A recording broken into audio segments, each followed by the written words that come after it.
अद्वैतम परमार्थतः अतैकविंशोऽध्याय गुण दोष व्यवस्था का स्वरूप और रहस्य। भगवान श्री कृष्ण कहते हैं, प्रिय उद्धव, मेरी प्राप्ति के 3 मार्ग हैं, भक्ति योग, ज्ञान योग और कर्म योग। तो इन्हें छोड़कर चंचल इंद्रियों के द्वारा क्षुद्र भोग भोगते रहते हैं। वे बार बार जन्म मृत्यु रूप संसार के चक्र में भटकते रहते हैं। अपने अपने अधिकार के अनुसार धर्म में दृढ़ निष्ठा रखना ही गुण कहा गया है और इसके विपरीत अनधिकार चेष्टा करना दोष है। तात्पर्य यह है कि गुण और दोष दोनों की व्यवस्था अधिकार के अनुसार की जाती है, किसी वस्तु के अनुसार नहीं। वस्तुओं के समान होने पर भी शुद्धि अशुद्धि, गुण दोष और शुभ अशुभ आदि का जो विधान किया जाता है, उसका अभिप्राय यह है कि पदार्थ का ठीक ठीक निरीक्षण परीक्षण हो सके और उनमें संदेह उत्पन्न करके ही यह योग्य है कि अयोग्य स्वाभाविक प्रवृत्ति को नियंत्रित संकुचित किया जा सके, उनके द्वारा धर्म संपादन कर सके, समाज का व्यवहार ठीक ठीक चला सके और अपने व्यक्तिगत जीवन के निर्वाह में भी सुविधा हो। इससे यह लाभ भी है कि मनुष्य अपनी वासना मूलक सहज प्रवृत्तियों के द्वारा इनके जाल में न फंसकर शास्त्रानुसार अपने जीवन को नियंत्रित और मन को वशीभूत कर लेता है। सात उद्धव, ये आचार मैंने ही मनु आदि का रूप धारण करके धर्म का पाठ होने वाले कर्म जोड़ों के लिए उपदेश किया है। पृथ्वी जल तेज वायु आकाश ये पंचभूत ही ब्रह्मा से लेकर पर्वत वृक्ष पर्यंत सभी प्राणियों के शरीरों में मूल कारण है। इस तरह वे सब शरीर की दृष्टि से तो समान है ही, सबका आत्मा भी एक ही है। 5 प्रिय उद्धव, यद्यपि सबके शरीरों के पंचभूत समान है, फिर भी वेदों ने इनके वर्णाश्रम आदि अलग अलग नाम और रूप इसलिए बना दिए हैं कि ये अपनी वासना मूलक प्रवृत्तियों को संकुचित करके नियंत्रित करके धर्म अर्थ काम मोक्ष इन चारों पुरुषार्थों को सिद्ध कर सके। साधु श्रेष्ठ, देश काल फल निमित्त अधिकारी और धान्य आदि वस्तुओं के गुण दोषों का विधान भी मेरे द्वारा इसीलिए किया गया है कि कर्मों में लोगों की श्रृंखल प्रवृत्ति न हो, मर्यादा का भंग न होने पावे। देशों में वह देश अपवित्र है जिसमें कृष्ण सार मृग न हो और जिसके निवासी ब्राह्मण भक्त न हो। कृष्ण सार मृग के होने पर भी केवल उन प्रदेशों को छोड़कर जहाँ संत पुरुष रहते हैं कि कट देश अपवित्र ही हैं। संस्कार रहित और उसर आदि स्थान भी अपवित्र ही होते हैं। समय वही पवित्र है जिसमें कर्म करने योग्य सामग्री मिल सके तथा कर्म भी हो सके। जिसमें कर्म करने की सामग्री न मिले अगंतुक दोषों से अथवा स्वाभाविक दोष के कारण जिसमें कर्म ही न हो सके, ऐसे अशुद्ध हैं। पदार्थों की शुद्धि और अशुद्धि द्रव्य, वचन, संस्कार, काल, महत्व अथवा अल्पत्व से भी होती हैं। जैसे कोई पात्र जल से शुद्ध और मूत्रादि से अशुद्ध हो जाता है। किसी वस्तु की शुद्धि अथवा अशुद्धि में शंका होने पर ब्राह्मणों के वचन से वह शुद्ध हो जाती हैं, अन्यथा अशुद्ध रहती हैं। पुष्पादि जल छिड़कने से शुद्ध और सुनने से अशुद्ध माने जाते हैं। तत्काल का पकाया हुआ अन्न शुद्ध और बासी अशुद्ध माना जाता है। नदी सरोवर और नदी आदि का जल शुद्ध और छोटे गड्ढों का शुद्ध माना जाता है। इस प्रकार कर्म से समझ लेना चाहिए। शक्ति अशक्ति बुद्धि और वैभव के अनुसार भी पवित्रता और अपवित्रता की व्यवस्था होती है। उससे भी स्थान और उपयोग करने वाले की आयु का विचार करते हुए भी अशुद्ध वस्तुओं के व्यवहार का दोष ठीक तरह से आंका जाता है। जैसे धनी दरिद्र बलवान निर्बल बुद्धिमान मूर्ख उपद्रव पूर्ण और सुखद देश तथा तरुण एवं वृद्धावस्था के भेद से शुद्धि और अशुद्धि की व्यवस्था में अंतर पड़ जाता है। अनाज लकड़ी हाथी दांत आदि हड्डी सूत मधु नमक तेल घी आदि रस सोना पारा आदि तेजस पदार्थ चामो घड़ा आदि मिट्टी के बने पदार्थ समय पर अपने आप हवा लगने से आग में जलाने से मिट्टी लगने से अथवा जल में धोने से शुद्ध हो जाते हैं। देश काल और अवस्था के अनुसार कहीं जल मिट्टी आदि शोधक सामग्री के संयोग से शुद्धि करनी पड़ती है तो कहीं कहीं एक एक से भी शुद्धि हो जाती हैं। यदि किसी वस्तु में कोई अशुद्ध पदार्थ लग गया हो तो छीलने से या मिट्टी आदि मलने से जब उस पदार्थ की गंध अवलेप न रहे और वह वस्तु अपने पूर्व रूप में आ जाए तब उसको शुद्ध समझना चाहिए। स्नान दान तपस्या वह सामर्थ्य संस्कार कर्म और मेरे स्मरण से चित्त की शुद्धि होती है, उनके द्वारा शुद्ध होकर ब्राह्मण क्षत्रिय और वैश्य को विहित कर्मों का आचरण करना चाहिए। गुरु मुख से सुनकर भली भांति हृदयंगम कर लेने से मंत्र की और मुझे समर्पित कर देने से कर्म की शुद्धि होती है। उद्धव जी, इस प्रकार देश काल पदार्थ करता मंत्र और कर्म इच्छाओं के शुद्ध होने से धर्म और अशुद्ध होने से अधर्म होता है। कहीं कहीं शास्त्र विधि से गुण दोष हो जाता है और दोष गुण जैसे ब्राह्मण के लिए संध्या वंदन गायत्री जप आदि गुण है, परंतु शूद्र के लिए दोष हैं। और दूध आदि का व्यापार वैश्य के लिए विहित है, परंतु ब्राह्मण के लिए अत्यंत निषिद्ध है। एक ही वस्तु के विषय में किसी के लिए गुण और किसी के लिए दोष का विधान गुण और दोषों की वास्तविकता का खंडन कर देता है और इससे यह निश्चय होता है कि गुण दोष का यह भेद कल्पित है। जो लोग पतित हैं, जो पतितों का आचरण करते हैं तो उन्हें पाप नहीं लगता, जबकि श्रेष्ठ पुरुषों के लिए वह सर्वथा त्याज्य होता है। जैसे गृहस्थों के लिए स्वाभाविक होने के कारण अपनी पत्नी का संग पाप नहीं है, परंतु सन्यासी के लिए घोर पाप है। उद्धव जी, बात तो यह है कि जो नीचे सोया हुआ है वह गिरेगा कहाँ? वैसे ही तो पहले से ही पतित है, उनका अब और पतन क्या होगा। जिन जिन दोषों और गुणों से मनुष्य का चित्त उपरत हो जाता है, उन्हीं वस्तुओं के बंधन से वह मुक्त हो जाता है। मनुष्यों के लिए यह निवृत्ति रूप धर्म ही परम कल्याण का साधन है, क्योंकि यही शोक मोह और भय को मिटाने वाला है। उद्धव जी, विषयों में कहीं भी गुणों का आरोप करने से उस वस्तु के प्रति आसक्ति हो जाती है। आसक्ति होने से उसे अपने पास रखने की कामना हो जाती है और इस कामना की पूर्ति में किसी प्रकार की बाधा पड़ने पर लोगों में परस्पर कलह होने लगता है। कलह से असह्य क्रोध की उत्पत्ति होती है और क्रोध के समय अपने हित अहित का बोध नहीं रहता, अज्ञान छा जाता है। इस अज्ञान से शीघ्र ही मनुष्य की कार्य का निर्णय करने वाली व्यापक चेतना शक्ति लुप्त हो जाती है।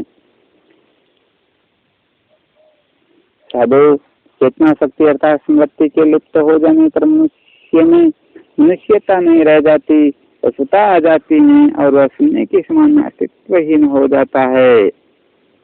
अब उसकी अवस्था वैसी ही हो जाती है जैसे कोई मूर्छित या मुर्दा हो। ऐसी स्थिति में न तो उसका स्वार्थ बनता है और न तो परमार्थ। विषयों का चिंतन करते करते वह विषय रूप हो जाता है। उसका जीवन वृक्षों के समान जड़ हो जाता है। उसके शरीर में उसी प्रकार व्यर्थ श्वास चलता रहता है जैसे लोहार की धोंकने की हवा। उसे न अपना ज्ञान रहता है और न किसी दूसरे का, और सर्वथा आत्मवंचित हो जाता है। उद्धव जी के स्वर्ग आदि रूप फल का वर्णन करने वाली श्रुति मनुष्यों के लिए उन लोगों को परम पुरुषार्थ नहीं बतलाती, परंतु बहिर्मुख पुरुषों के लिए अंतःकरण शुद्धि के द्वारा परम कल्याण में मोक्ष की विवक्षा से ही कर्मों में रुचि उत्पन्न करने के लिए जैसा वर्णन करती हैं, जैसे बच्चों से औषधि में रुचि उत्पन्न करने के लिए रोचक वाक्य कहे जाते हैं। बेटा, प्रेम से गिलोय का काढ़ा पी लो तो तुम्हारी चोटी बढ़ जाएगी। इसमें संदेह नहीं कि संसार के विषय भोगों में, प्राणों में और सगे संबंधियों में सभी मनुष्य जन्म से ही आसक्त हैं और उन वस्तुओं की आसक्ति उनकी आत्मोन्नति में बाधक एवं अनर्थ का कारण है। वे अपने परम पुरुषार्थ को नहीं जानते, इसलिए स्वर्ग आदि का जो वर्णन मिलता है वह जो का त्यों सत्य है ऐसा विश्वास करके देवादि योनियों में भटकते रहते हैं और फिर वृक्ष आदि योनियों के घोर अंधकार में आ पड़ते हैं। ऐसी अवस्था में कोई भी विद्वान अथवा वेद फिर से उन्हीं विषयों में क्यों प्रवृत्त करेगा।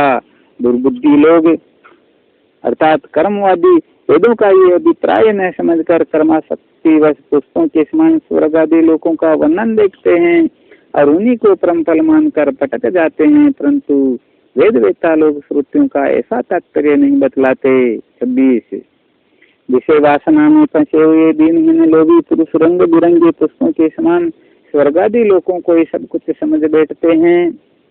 अग्नि के द्वारा सिद्ध होने वाले यज्ञ आगादि कर्मों में मुक्त हो जाते हैं उन्हें अंत में देवलोक पितृलोक आदि की प्राप्ति होती है। दूसरी ओर भटक जाने के कारण उन्हें अपने निज धाम आत्मपद का पता नहीं लगता। प्यारे उद्धव, उनके पास साधना है तो केवल कर्म की और उसका कोई फल है तो इंद्रियों की तृप्ति। उनकी आंखें धुंधली हो गई हैं, इसी से वे यह बात नहीं जानते कि जिससे इस जगत की उत्पत्ति हुई है वो स्वयं इस जगत के रूप में है, वह परमात्मा में उनके हृदय में ही हूँ। यदि हिंसा और उनके फल मांस भक्षण में राग ही हो, उसका त्याग न किया जा सकता हो तो यज्ञ में ही करे, यह परिसंख्या विधि है। स्वाभाविक प्रवृत्ति का संकोच है, संध्या वंदन आदि के समान अपूर्व विधि नहीं है। इस प्रकार मेरे परोक्ष अभिप्राय को न जानकर विषय लोलुप पुरुष हिंसा का खिलवाड़ खेलते हैं और दुष्टता अपने इंद्रियों की तृप्ति के लिए वध किए हुए पशुओं के मांस से यज्ञ करके देवता पितर तथा भूतपतियों के यजन का ढोंग करते हैं। 29-30 उद्धव जी, स्वर्ग आदि परलोक स्वप्न के दृश्यों के समान हैं, वास्तव में वे असत्य है। उनकी बातें सुनने में बहुत मीठी लगती हैं।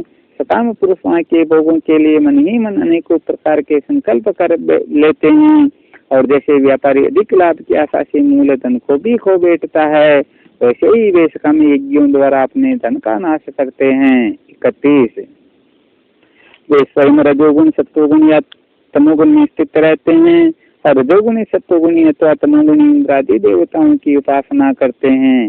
वे उन्हीं सामग्रियों से उतने ही परिश्रम से मेरी पूजा नहीं करते। वे जब इस प्रकार की पुष्पिता वाणी रंग बिरंगी मीठी मीठी बातें सुनते हैं, हम लोग इस लोक में यज्ञों के द्वारा देवताओं का यजन करके स्वर्ग में जाएंगे और वहाँ दिव्य आनंद भोगेंगे। उसके बाद जब फिर हमारा जन्म होगा तब हम बड़े कुलीन परिवार में पैदा होंगे, हमारे बड़े बड़े महल होंगे और हमारा कुटुंब बहुत सुखी और बहुत बड़ा होगा। तब उनका चिंतन शुद्ध हो जाता है और उन हेकड़ी जताने वाले घमंडियों को मेरे इस मन की बातचीत भी अच्छी नहीं लगती। उद्धव जी, वेदों में 3 कांड है, कर्म, उपासना और ज्ञान। इन तीनों कांडों के द्वारा प्रतिपादित विषय हैं ब्रह्म और आत्मा की एकता। सभी मंत्र और मंत्र दृष्टा ऋषि इस विषय को खोल कर नहीं गुप्त भाव से बतलाते हैं और मुझे भी इस बात को गुप्त रूप से कहना ही अभिष्ट है, क्योंकि सब लोग इसके अधिकारी नहीं हैं। अंतःकरण शुद्ध होने पर ही यह बात समझ में आती है। श्लोक 35 वेदों का नाम है शब्द ब्रह्म, वे मेरी मूर्ति है, इसी से उनका रहस्य समझना अत्यंत कठिन है। और शब्द ब्रह्म परापशंति और मध्यमा वाणी के रूप में प्राण मन और इंद्रियमय है, समुद्र के समान सीमा रहित और गहरा है, उसकी थाह लगाना अत्यंत कठिन है। इसी से जैमिनी आदि बड़े बड़े विद्वान भी उसके तात्पर्य का ठीक ठीक निर्णय नहीं कर पाते। 36 उद्धव, मैं अनंत शक्ति संपन्न एवं स्वयं अनंत ब्रह्म हूँ, मैंने ही वेदवाणी का विस्तार किया है। जैसे कमल नाल में पतला सा सोता होता है, वैसे ही वह वेदवाणी प्राणियों के अंतःकरण में अनात्माद के रूप में प्रकट होती हैं। भगवान ने गर्भ स्वयं वेद मूर्ति एवं अमृतमय हैं, उनकी उपाधि है प्राण और स्वयं अनाथ शब्द के द्वारा ही उनकी अभिव्यक्ति हुई है। जैसे मकड़ी अपने हृदय से मुख द्वारा जला उगलती है और फिर निगल लेती हैं, वैसे ही वे स्पर्श आदि वर्णों का संकल्प करने वाले मनरूप निमित्त कारण के द्वारा हृदयाकाश में अनंत पारने को मार्गों वाले बेकरी रूप वेदवाणी को स्वयं ही प्रकट करते हैं और फिर उसे अपने में लीन कर लेते हैं। वेदवाणी हृदयगत सूक्ष्म ओंकार के द्वारा विभक्त स्पर्श कैसे लेकर मैं तक 25 स्वर ऐसे ओम तक नो उष्मा स है और अंतस्थ यह र ल इन वर्णों से विभूषित हैं। उसमें ऐसे छंद है जिनमें उत्तरोत्तर 4 वर्ण बढ़ते जाते हैं और उनके द्वारा विचित्र भाषा के रूप में वह विकृत हुई हैं।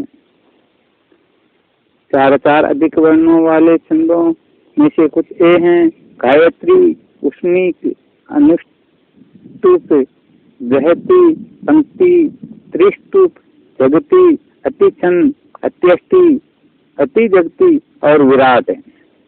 वे वेदवाणी कर्मकांड में क्या विधान करते हैं उपासना कांड में किन देवताओं का वर्णन करती हैं और ज्ञान कांड में किन प्रतीतियों का अनुवाद करके उनमें अनेकों प्रकार के विकल्प करती हैं। इन बातों को इस संबंध में श्रुति के रहस्य को मेरे अतिरिक्त और कोई नहीं जानता।